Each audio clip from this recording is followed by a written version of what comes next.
What were we talking about for Grid Life? We, after Pikes Peak, the next event we did was when Grid Life did Laguna Seca for the first time. Yes, I was there for that. That's right. We decided to take this out, Yeah, I saw you, but I just couldn't find the time for it. Yeah. Yeah, so it was funny because when we did Pikes Peak and then we went to Grid Life, we actually didn't change the tires. So it was the same tires that we went to 14,000 feet with. We're like, oh, they're like barely worn in. Like, let's just run it back at Laguna. And I think it's still actually the same set of tires. It's the same air too. Yeah. It's been at 14,000 feet. So if your goal was to be the most oddball race car at Pikes Peak, I think you won, honestly. Like this, I thought this was supposed to just turn left, not right and left, and then up, and maybe a couple jumps. Yeah, no, it was like, we just had this crazy idea. It was me, my brother, Scherf, and then another family friend, Tim Barber, who he used to race in Silver Crown and sprint cars as well. And we just had this crazy idea of, what if you can make a sprint car turn right? And somehow it worked, right? Is that what this is actually a real sprint car that you can still race with, like at a sprint race? So technically not. So the actual chassis, which this is another version of the exact same car, it was classified as Silver Crown. So in sprint car, USAC, circle track racing, you have micros, midgets, quarter midgets, sprint cars, which is what everyone usually knows, and then Silver Crown's the longer cars. And typically they don't have wings on them, but they'll still run on dirt as well as pavement ovals. This was a super speedway chassis. So in the mid-2000s, USAC developed this car with the side pods and more of like the bodywork roadster style to then do 1.5 mile super speedways, so NASCAR tracks. They wanted to help the USAC drivers get into NASCAR, and this was kind of a brainchild between USAC and NASCAR. Funny thing is, everyone hated it. It almost bankrupted USAC because it was right before the 2008 recession. So this leaves a bad taste in a lot of sprint car guys' mouths, or Silver Crown. You're telling me that there's more of these? There's about 25 in the country. But most of them exist in a back barn collecting rust because so many people dislike this chassis, but it was the only time USAC ever made them symmetrical. Usually a sprint car or a Silver Crown car is super offset to one direction to be able to go left. This was the only time they made one symmetrical. So it was the perfect candidate to turn into a road course sprint car. So then, I mean, I have so many questions. I don't even know where to start. So then, it was never meant to run that wing then? No, and this, to be honest, this is probably where we get the most amount of hate because sprint car guys and Silver Crown guys, different people, right? Even though they almost look similar, they're very, very separate. So a lot of people, like, this is blasphemy to put a sprint car wing on a Silver Crown chassis, but obviously going to Pikes Peak, you want that additional downforce. Anything that's like super exaggerated for aero is gonna be your best friend.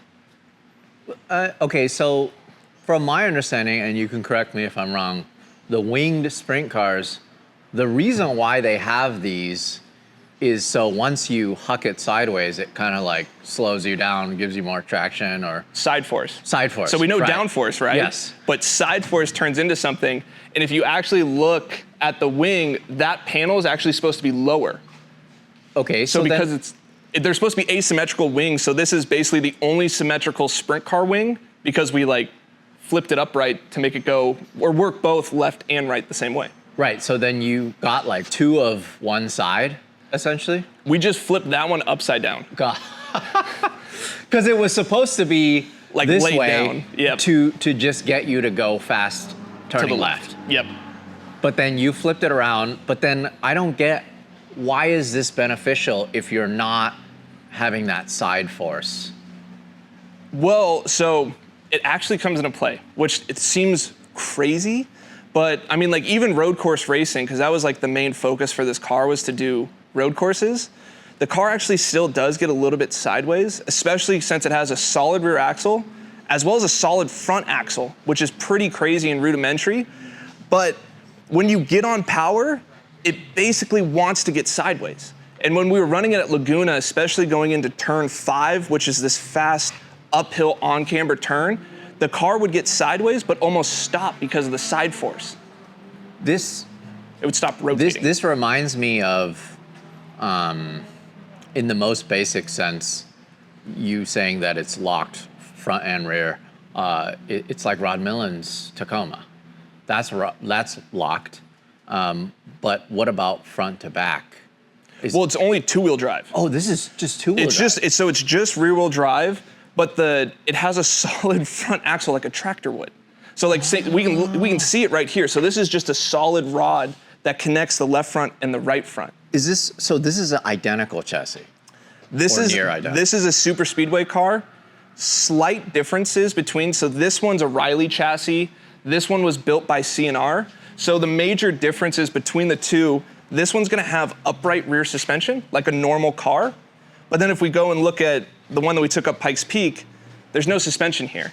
It's actually laid over on the side within the pod, and then you have the cantilever arms down below. So C&R, because these cars were going over 200 miles an hour on these ovals, they wanted to narrow the body and get the suspension out of the wind. So it's more aerodynamic. So does it not make more sense to move this or mount like a rear wing, like a traditional race car, like something like on this E92?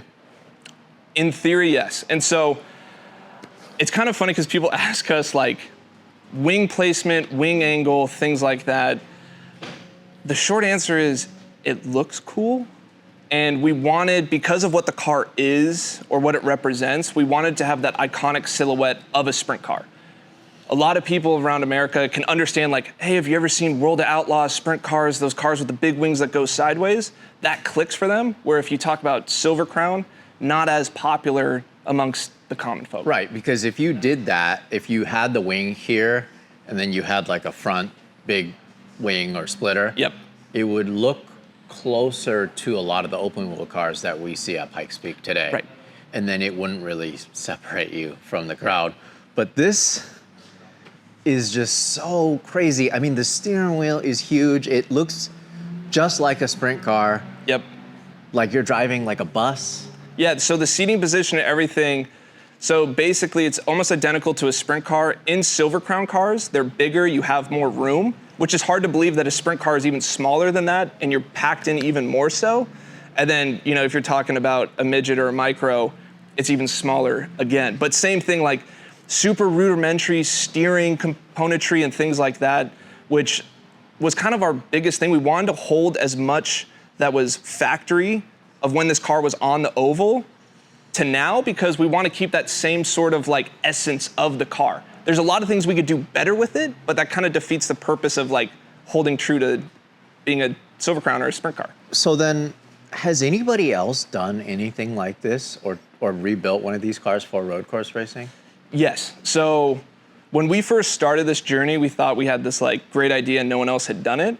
As we started doing more research, we found that there was a couple of gentlemen that were doing a similar thing on the East Coast. So it was Brian Tyler and Roger Johnson, and he was a Silver Crown racer as well, and they were taking these cars and turning them into road course cars as well, but they called them Lightning Crowns, but they didn't have any of the wings on it.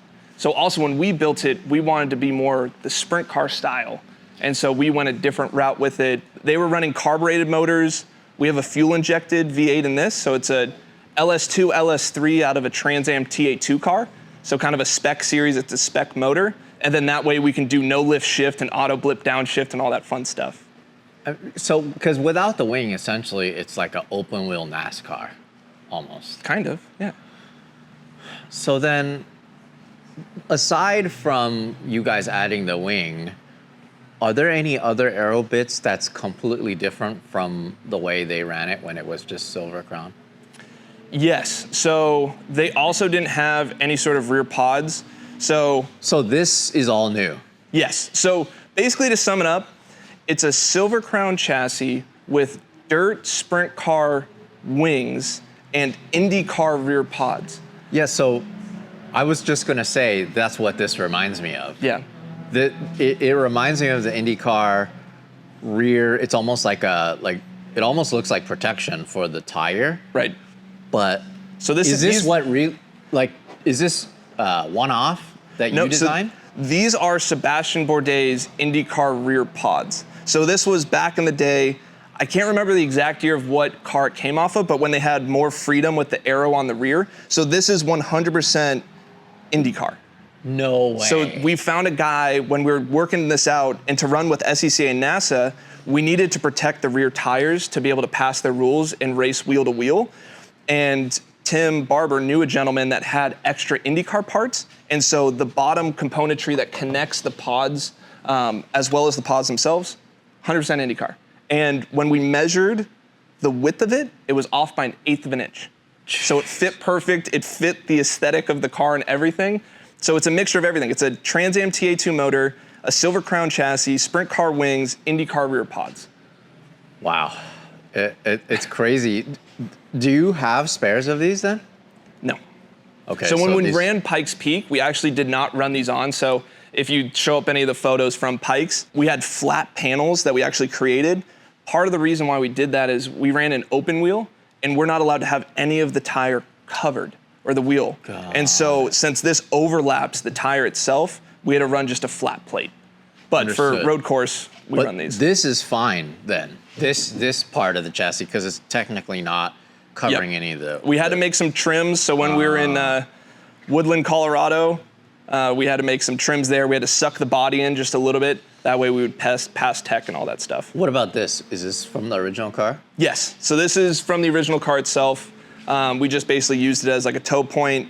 And then another thing to point out is we have LED strips for brake lights. So an important thing to add, which Silver Crown wouldn't have had back in the day, but Right. brake lights to be able to pass tech and all that stuff. So then how much power does this engine make? So it is a spec motor. It makes 500 wheel. So it's not the craziest thing in the world. But when we first built this car, our mindset was road course racing. So we wanted to make something that was going to be reliable, relatively cheap to work on. So since it's an LS base, it's pretty straightforward. Pikes Peak was kind of a second or an afterthought. We're like, okay, this thing works surprisingly well on road courses. What's the next crazy thing we can do with it? Pikes Peak. And so even though we went to Pikes with kind of a tuned down motor comparative to some of the other teams that went out, our biggest strength was we never missed a practice run. We never had a mechanical failure. We didn't have overheating issues. We didn't have to package coolers for turbos or a supercharger or anything like that. The thing just ran. And that's what we wanted to prove was like, we can build this package that's just bulletproof. You know, you could have fooled me. It sounded like it had 1,000 horsepower passing me out there. So then I'm assuming it was making way less than 500 up at altitude then, right? Yeah, so we had it dynoed in Colorado Springs, and it made 320 horsepower to the wheels. And then And that's at Colorado Springs. That's not even that high in terms Right. of altitude. yeah. So if we do the math towards the summit, it probably would have been around 240 horsepower to the wheels. So basically a Volkswagen GTI, right? But then how much does this weigh? Are you allowed to say? 1,900 pounds. So even though it's big, right? Like this is a lot, when you stand next to it, it's a lot bigger than what people would think from the photos. Yeah. But I mean, there's not much to it. It's super, super light in that aspect. And I mean, even with being down that much horsepower, even in the W's at Pikes, anytime I would want to get the rears to light up, they would. So the only thing we'd really gain of adding more horsepower is at the higher speeds to be able to push this big thing around. So we don't want to get rid of the wing because the wing's cool, but we need the horsepower to push the wing. When you say wing, it's a literal wing. Like this is, It's an airfoil. if you had two of these and I didn't know any better, I would think they were part of like an airplane wing. Yeah. Like that's what the construction reminds me of. Yep. And I So- mean, like, if you held on to this and started running down the street, it would start picking you up. Like, this thing starts working and activating super quick.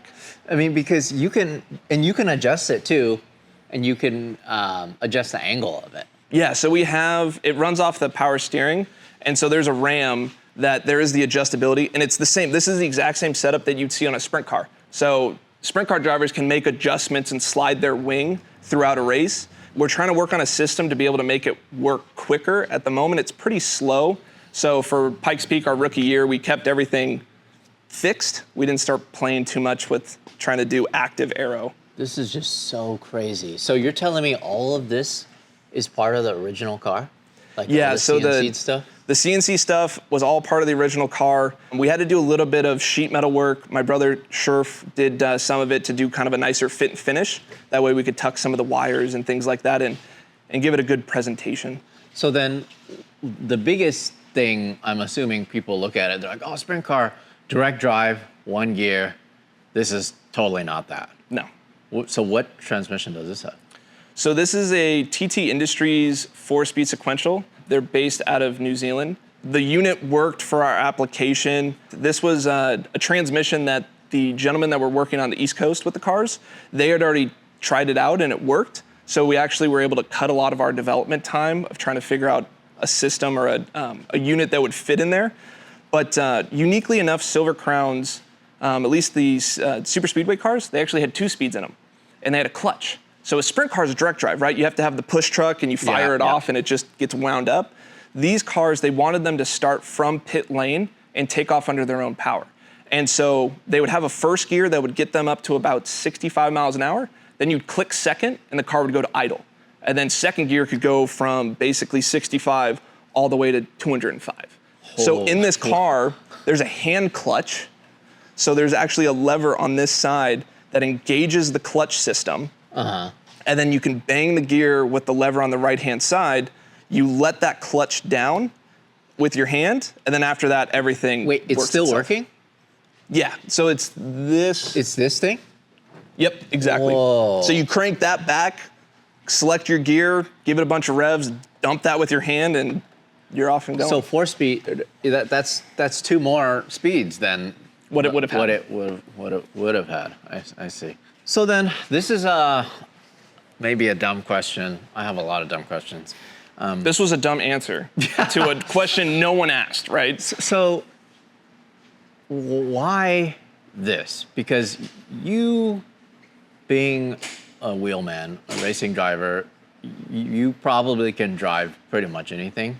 Why this at Pikes Peak? I'm assuming if you got offered a seat, like a factory seat or some other seat for even like a GT3, you would probably take it and you would be able to drive up Pikes Peak. Why this? This was kind of a family project. So like, you can see this shop, there's not a lot in here in regards to like building high-end GT4, GT3 quality vehicles. But this was like a vision between my dad and Tim Barber of this thing of what if you could go right in a sprint car? And so my dad grew up in the Midwest watching circle track races all the time with his family, with his dad. I grew up watching NASCAR every single Sunday. So even though like I'm super into BMWs and road course racing and all this stuff, those roots in what is basically the largest form of motorsports in the US, which is circle track and even dirt circle track. So it was kind of this homage to like that side of motorsports, but bringing it to road course racing. Growing up in Northern California at Sonoma Raceway, why not build something that represents what the country's doing with motorsports to be able to take it onto a road course? And then like this being able to stop as fast as it does is also a wonder. Does this have ABS? No. No ABS, no traction control. Funny enough, the brake setup that's on it is the same setup that was on it for the oval racing. So it's Alcon brakes up front, which work phenomenally. And like what was shocking to us and like ripping a bunch of laps, the cooling wasn't an issue, right? You think 200 miles an hour, cooling down the brakes is not gonna be a problem, but for road course racing, you're gonna be using the brakes a lot more, but we had no issues. I mean, we just put ducts to the back end of them and no problems whatsoever. And then so why not go wider tires then? That's actually a great question. The tires were so hard to find for this. So sprint cars, circle track cars, they use bias ply instead of radials, and bias plies are sketchy, right? Like the sidewall's not as stiff, it moves around a bunch. We did some tests on some bias plies because the sizing could work, and it just wasn't gonna be what you would want for road course racing. So these Hoosiers took us a long time to source. The specs on this, the front and the rear wheel, are the same specs as an Indy car, We actually tried to talk to Firestone. They kind of laughed at us of like, yeah, we don't know who you are. We're not going to send you out tires. And we had a connection with Hoosier, and these are actually tires from Australia. So it's an Australian formula car series. I think it's the Super 5000s. And so we actually had to like strike a deal for them to keep these in the States. So they added to the order that was going to go to Australia and held to the side a handful of sets for us. Amazing. So if you read the name of them, which are MS's, that's the gentleman that helped us out. That's his initials. So he had to call it something different for it to exist in America versus going to Australia. So then, do you have any more of these to run then? We have a handful on the back wall. And for Pikes Peak, you have to have a rain set. Rains don't exist in this compound. So this is a really soft compound. It's switched on super quick on the mountain, but we actually had to hand carve a set of rains, which Hoosier gave us a pattern to work through, but we had to hand carve a set of rains, and we had a couple sets of intermediates as well, just to get comfortable with the tire and if we had mixed conditions on the mountain. So the tires were a difficult thing for this, but like these work phenomenal. Crazy. No traction control, no ABS. Amazing. And 15-inch. What's interesting to me is it looks bigger than 15-inch for some reason. Yeah. Is it the same in the back, 15-inch? Yeah, the rears are 15s as well. So these are the original wheels that they ran on the Silver Crown. So we sent them out, we got them powder coated because they were originally like a silver or brushed. But like I said, we wanted to keep as much of what this car originally was, but just make it work on a road course. Add the different motor with the fuel injection so we can do no lift shift, the sequential transmission, and then of course the secret sauce, which is setup and making it work. Talk about ahead of its time, this thing. Really? Yeah. Like it came out a couple of years too early. Yeah. It was expensive for the time. I think it was too big of a jump for USAC at the moment, where a lot of people just didn't really jump onto it. A lot of the teams, one, couldn't afford it, and two, didn't like the change. My biggest dream is once we finished this was like, what if there was a series? What if like there was like a road course sprint car series and you had a bunch of dudes ripping around in big winged cars? Because you have chassis across the country, right? Like we have an extra one here just in case we needed to build a spare, or if someone else wanted basically this car, we have all the componentry to build a second one. Oh, and is this one of the ones that you grooved yourself? Yeah, so this is a set from Pikes Peak, but you can see like the hand grooves that we did. This was our intermediate. We just threw it on this old chassis to be able to get it around. That is so neat. So this is mostly kind of what it looks like Underneath, on the inside. So these are pneumatic like crash structures, and then same thing in the front. So like they wanted to design them that at 200 miles an hour, if you ended up in the wall, they were going to be safe. Oh, this. Yes, this whole side structure, so this would like push in. Got it. That way, if you had a side impact or anything like that, the cage design on a normal sprint car is a little bit different. Obviously, they experience some pretty fantastic wrecks, but not 200 miles an hour into a wall. Oh yeah, I'm watching World of Outlaws, right? They'll like flip all the time. I mean, those guys are madmen. Yeah, so can we take a look at the engine bay? Yeah, absolutely. Thank God I hit my head on the wing.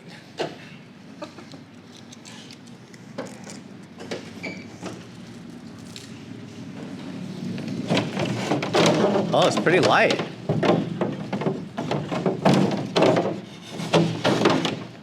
Now come out. Not necessarily the most glamorous way to get an engine cover off. Wait, first of all, is this paying a tribute to your Spec E30 race car? This is a buddy who I met through Spec E30. Okay. He threw us a little bit of sponsorship. His stickers here are the Combustion Club. Oh, cool. So those guys, they run Spec E30s on the East Coast, but he used to live in Northern California and race with us. But yeah, it was super cool to be able to put basically a Gold E30 on it to like throw it back to how I got my start into racing. Right, that's how you started. We'll talk about that real quick after we're done with this, if you don't mind. But wow, okay, so this is super simple, right? I mean, it's pretty straightforward of basically a crate race motor. For Trans Am TA2, they all have to run within certain specs. So there's a couple engine builders for the series. You reach out to them, they basically send you a motor, you just plop it in, essentially. But you can see, like, we have some room to play around with adding, turbos or something like that. With Pikes Peak and altitude, your biggest concern is just keeping everything cool. Running, when we did, we had no issues with overheating, nothing like that. The car ran perfect up the mountain. Yeah, and even like the opening is very small. Pretty tiny, yeah. For air just to cool this thing. I'm surprised that it can keep it cool. I mean, because the air is just so less dense. Yeah. Up there, and you didn't see any overheating or anything, huh? No, on the dash, we have, obviously, we run an AIM system. So we had some like trips set, and it only got to like the very first one, but never got any hotter than that. I mean, you can see from this angle of like how close the back end of the engine is to then where your kneecaps would be on the other side. So I mean, like in the cockpit, you basically have the motor strapped to your kneecaps, and then the fuel cell is strapped to your back, and then you have the transmission going right between your legs. So then, what was it like for you? Because you built this mostly here in this shop?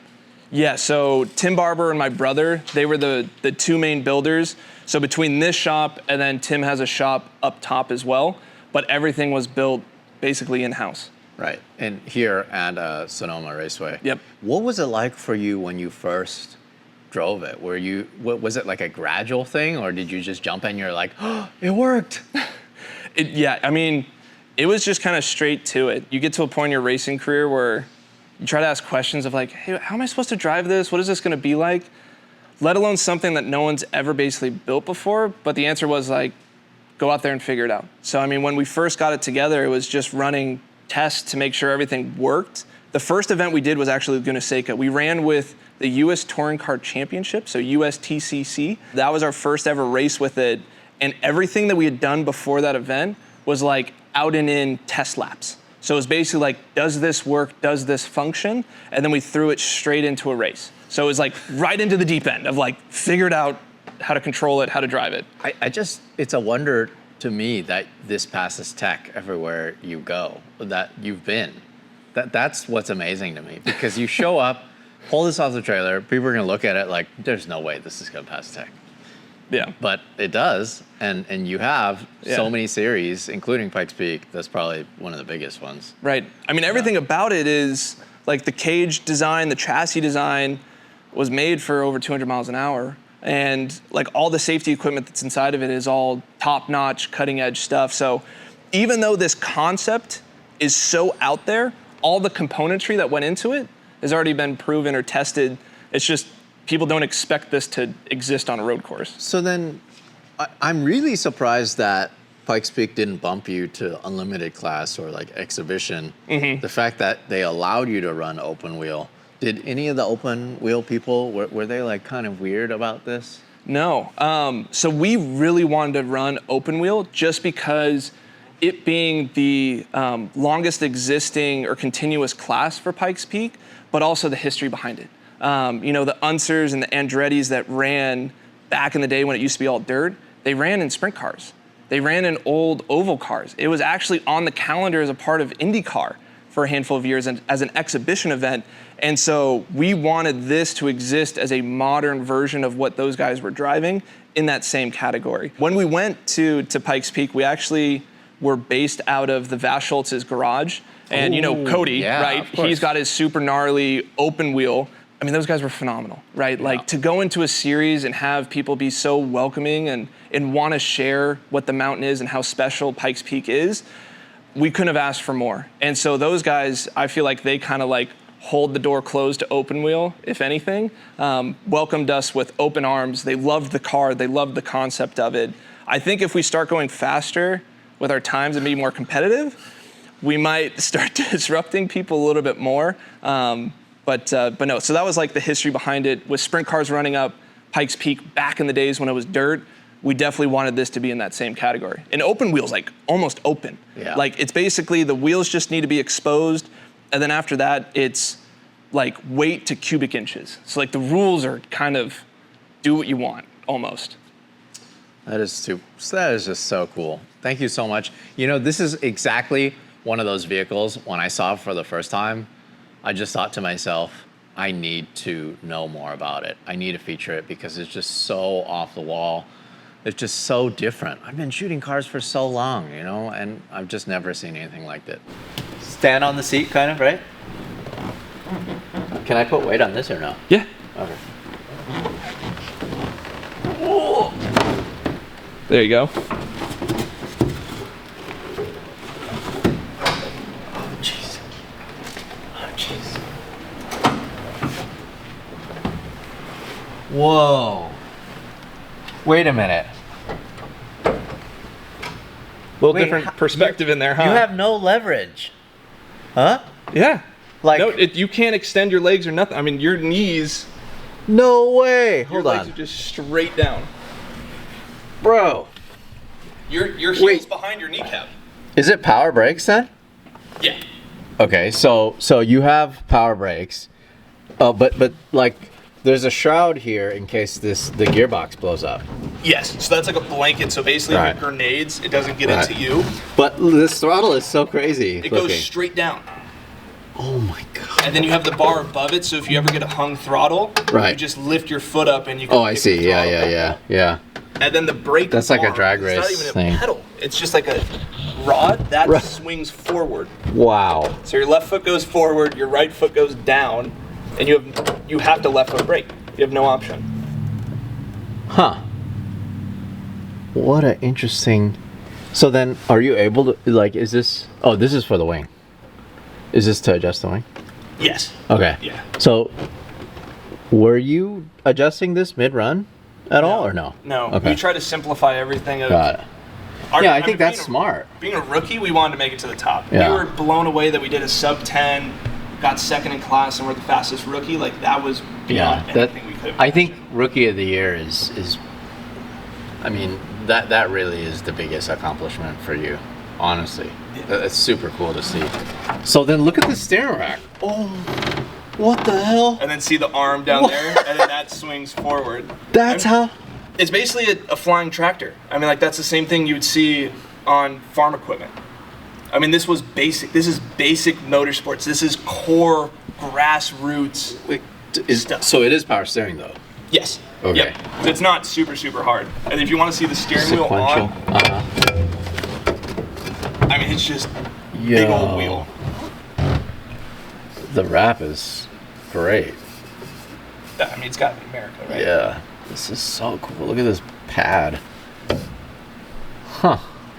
And then, so like for our aim system, we do have power.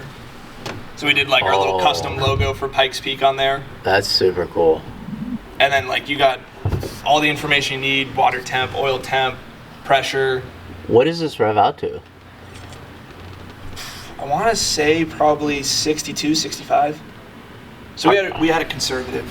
Are you getting blasted in the face with wind, or does this actually work? This does work. Yeah. Okay. Yeah, between this and then the front wing, if you look in front of you, that's showing a lot of that air up and over the vehicle. What an interesting view. Like the fact that there's this roof, and it's so big, and it even has rear views, or side view mirrors. Yeah. For road course racing, we had to have this. Pikes Peak, not as important. Just amazing. What an experience. This is so cool. And then you can so have the clutch this is the there. clutch. Yep. So you pull that back. So you can pull it back. Uh-huh. Wait. Yeah. So you don't have a clutch right now. This is what you actually use still. Yes. to Just get to going. just to get it started. Got it. Yep. So just like a sequential, you use it to just get it going, and then after that, it's no lift shift. Then how do you launch? Do you just drop this? Yeah. You just pull it back. It's actually, once you get used to it, it's actually like really controllable. Oh. So there's- then that's there's a what lot you of used throw. when you launch out the starting line at Pikes? Yep. Oh. So I had this, like, you pull it all Right. the way back, Mhm. and then from there I just bunch Dump of it. revs, Right. and threw it down, grabbed the next gear. And then what's this? Brake bias. Oh. Okay. Yeah. Did you adjust this No. at all? Okay. Again, once you got it to what you felt like was right, then you left it. Yep. There was, yeah. I didn't want to complicate anything as a driver first time up the mountain. My biggest concern was don't go off the edge. Yeah, that's a good concern. The seat fits me well. It's really nice and snug. I'm just... And how upright you are too. I'm right? so blown away at the fact that you have no leverage at all. Yeah. Like you're sitting on a stool. Yep. That's what it feels like.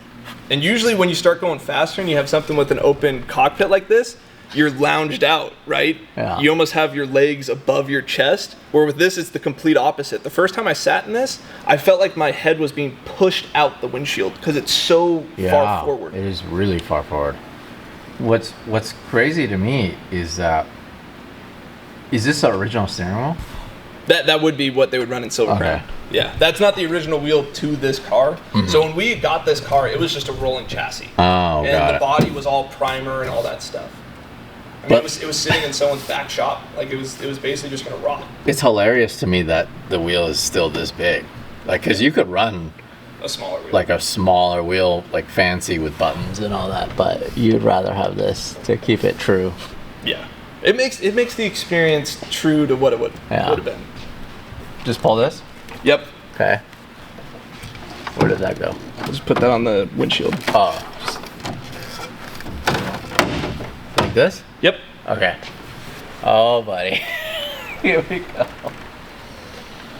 Oh, jeez.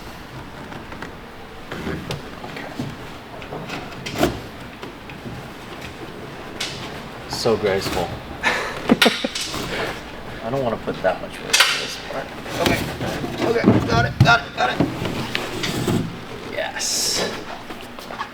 Success. Successful. Can we take a look at some of the other cars that you have here? Yeah, absolutely. So What happened here?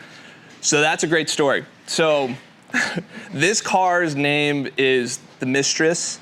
So this is my 1989, used to be a 325 IS street car, got turned into a Spec E30 race car. And so you're out of room, which by the way, so we raced together today in the same race. We just happened to be in the same race. I say that because I was backpack and then you won today, right? Yeah. And you're out of room. There's no more room for your winner stickers. I'm gonna have to start stacking You're them. gonna have to put them somewhere else along the wall or something. But so you got your start racing this sort of chassis. Yep. Not this specific car. This one. Oh, this car. Oh, okay. That's my claim to fame is as a race car driver. I still have my original chassis of where I got my start, that it didn't end up in a wall or a tire pack or totaled or anything like that. But you can see the front, so the Mistress plate on the front, that's how the one on the back started. And I was doing a race at Laguna, and there was another car that decided to dip into the pits. And at Laguna, when you exit turn 10, you then track over to the right to set up for 11, but the pits are on the left. And so we got crossed up. I made a slight contact with a guy going into the pits. He was fine, but I had lost my plate. And at the end of the day, we had to go to the fire safety guys and be like, hey, did you find a license plate on track? And they pulled out from the back seat the plate that's on the back. So the Mistress went from the Mistress to just Stress. And we're like, oh, this is amazing. We got to drill holes in it and keep it on the back of the car. This is really in pretty darn good condition considering it's seen so many race miles. Yeah, I mean, this car got turned into a race car back in 2013. I was probably racing pretty heavily all the way up until 2019 with it. This car has been to Sonoma, Thunder Hill, Coda, Mid-Ohio, VIR. I mean, this car has traveled around and seen a bunch of different tracks, which has been awesome to be able to share it with just kind of one chassis. It's kind of sentimental at this point. That is so cool. This shop in general, so cool. How long have you were saying that your family, this is your family shop? Yeah, so we've been around Sonoma Raceway, I mean, ever since I've been born, essentially, and on the wait list to get into one of these shops for a very, very long time, and it took until after COVID. So I think it was 2020 or right into 2021 that we were actually able to move into this space. And I mean, it's just unbelievable to be able to be at the track, roll your car out, go over, race, and then park it back into storage. Love this livery. Yeah, so this is on my this 36. JTCC Tribute E36. Yeah. Which not a lot of BMW enthusiasts understand it until you start showing them photos of the E30s and the E36s that raced in Japan. And then I took the color scheme from the Gauzy Kremer 935. Yes.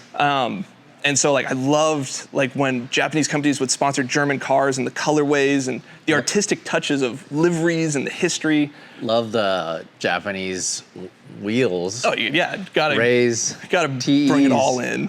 On an E36. Super cool. But this is just a street car still. So like even though it's got like suspension, cooling, upgraded clutch, exhaust, tune, all that stuff, the interior is still basically stock, except for I did a custom headliner, so I did the M Rain pattern for the headliner. But this was my daily for like the longest time. So through college and after that, like I was driving this around, albeit it was all white before doing all the stickers and the livery and stuff. That is neat. What's going on with this E92? So this is just a vehicle in storage. So since we have space out here at the track, you know, you meet friends and network and stuff like that. So this is a buddy, he lives local. He built this car from a street car, and then once you turn it into a full race car, you can't drive it on the street anymore. He needed a place to store it, so it's a way to recoup some of the cost of having a big shop at a racetrack. Man, but this thing's, I mean, it's dialed. It's got everything you could possibly think, and it's still got that V8 in the front, so it's a ripper. It's really, really cool. That's so cool. Back to this real quick. Well, I'll just close it out here. What kind of lap times are you running here? Now I know, I have a reference, okay? I have a reference because for my entire life, I've driven this track in video games. Gran Turismo 4 specifically was my introduction to this track. You know, I've played it on the sim. I've driven this track in my Lexus camera car, and I've photographed here many, many, many years. Never had a chance to drive it.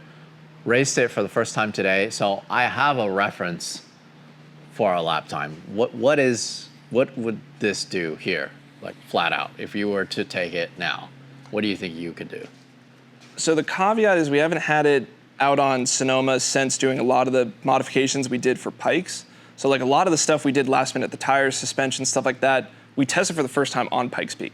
So in regards to a lap time at Sonoma, which has just recently been repaved as well, I don't know an exact number. What's your guess? It would be, I think, in the high 130s, so like 138, 136. I mean, this thing will rip. Like around Laguna, it's similar to a Porsche Cup car, which, I mean, that's a $250,000, all the engineering thrown at it from Porsche. And this is basically an idea from some redneck built back in the mid-2000s. So it's unbelievable what this car is capable of. That's incredible. So that's about 20 or more seconds faster than your E30. Yeah.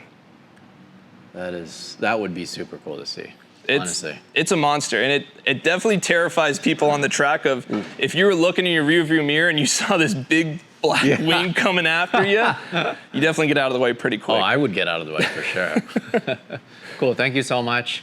Just such a cool car. I was so stoked to see this on Pikes Peak. This is just what I love about that race, personally. The fact that you can have home-built cars, then you have people like manufacturers like Volkswagen come out with their IDR, or Ford with their super van or their F-150, or it's such a good mix of amazing cars, all racing on the same mountain with the same goal, just to do what they can. Amazing, incredible. Thank you so much. Thanks for Appreciate stopping it. by. Thank you. It's been a pleasure.